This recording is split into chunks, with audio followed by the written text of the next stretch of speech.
ពីរូបបែបនេះទៅជារូបបែបនេះតោះយើងទៅរៀនធ្វើទាំងអស់គ្នាចឹងដំបូងគឺយើងត្រូវចូលទៅកាន់ Google Translate មកដើម្បីយើងសរសេរភាសាខ្មែរដើម្បីឲ្យ Google ហ្នឹងបកប្រែជាភាសាអង់គ្លេសវិញ copy យើង copy ខាងភាសាអង់គ្លេសហ្នឹងមកចឹងរួចហើយយើងចូលទៅ browser ថ្មីមួយទៀតមកយើងវាយពាក្យថា ChatGPT ទៅបាទយើងចូល ChatGPT មកហើយបន្តមកទៀតគឺយើងធ្វើការ add photo អញ្ចឹងយើងចង់បានរូបភាពមួយណាដែលឲ្យសរសេរព្រមពាក្យពាន់ជាមួយនឹងរូបភាពហ្នឹងបាទបន្តមកទៀតគឺយើងត្រូវ paste អត្ថបទដែលជាភាសាអង់គ្លេសពី Google Translate ហ្នឹងហើយរួចហើយយើងធ្វើការ generate ទៅបាទយើងរងចាំបន្តិច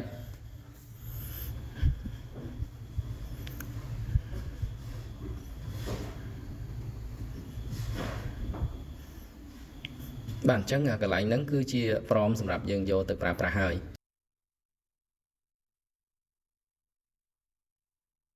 អញ្ចឹងយើងធ្វើការ select មក select ឲ្យអស់ដល់ខាងក្រោមហ្នឹងមករួចហើយយើងធ្វើការ copy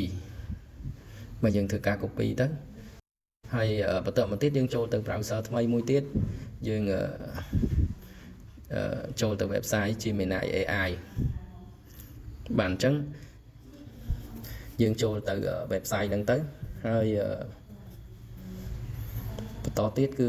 យើងត្រូវចុចកន្លែងសញ្ញាបូកមកយើង upload file អញ្ចឹងរូបភាពគឺរូបភាពដែលយើង generate វគ្គមុនរួចហើយយើងទៅយកព្រមនៅក្នុង ChatGPT បាទអញ្ចឹងយើង copy មកអញ្ចឹងយើង paste ព្រមចូលមក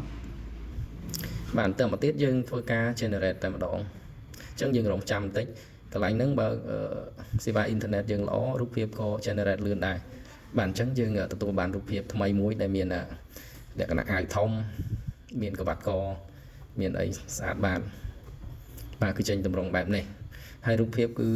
ធានាថាលក្ខណៈថាគុណភាពតែម្ដងអញ្ចឹងខ្ញុំធ្វើការ download ទុកទៅលើ desktop យើងនឹងតិចទៀតយើងនឹងធ្វើការពង្រីកពង្រួមទៅលើរូបភាពចង់ដឹងថាតើផ្ទៃស្បែកមុខដែល AI generate ឲ្យយើងនឹងតើវាយ៉ាងម៉េចវាស្អាតដូចអ្វីដែលរៀបរាប់ឬអត់ណាអញ្ចឹងរូបដែល generate ចេញមកពី Gemini AI គឺវាមានជាប់ logo នៅជាមួយនឹងរូបភាពអញ្ចឹងវិធីគឺយើងចូលទៅ edit photo តាមធម្មតាមកនៅលើ computer របស់យើងរៀងខ្លួនគឺសុទ្ធតែមានណា free Iras AI មកជាមួយតែម្ដង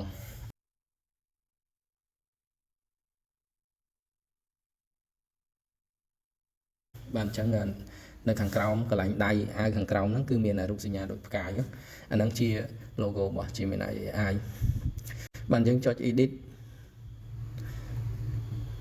បាទបន្តមកទៀតយើងឃើញខាងលើគេដាក់ថា Iras AI អញ្ចឹងយើងយករង្វង់ហ្នឹងយកមកចុចពីលើ logo មកហើយរងចាំបន្តិចបាទអញ្ចឹងបាត់ហើយយើងអាច save រូបភាពម្ដងទៀតដាក់ខ្ញុំ save រូបភាពហ្នឹងដាក់ទៅលើ desktop ម្ដងទៀតដោយរក្សារូបភាពដើមមួយហើយនឹងរូបភាពលុប logo មួយ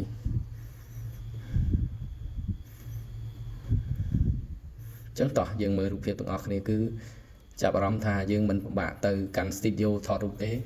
គឺរូបភាពមកលក្ខណៈគុណភាពតែម្ដងហើយទម្រង់មុខរបស់យើងគឺអត់មានប្រែប្រួលប្លែកលក្ខណៈជា AI ទេមើលទៅគឺរូបទម្រង់មុខរបស់យើងផ្ទាល់អញ្ចឹងអរគុណខ្ញុំនឹងធ្វើវីដេអូថ្មីបង្ហាញពីរូបភាពដែលបញ្ឈរចំពីមុខកាមេរ៉ាដោយសាររូបហ្នឹងគឺរូបលក្ខណៈចំហៀងខ្លួនអញ្ចឹងយើងនឹងធ្វើរូបថ្មីមួយទៀតដែលបែរឲ្យចំជាមួយនឹងកាមេរ៉ាថតរូប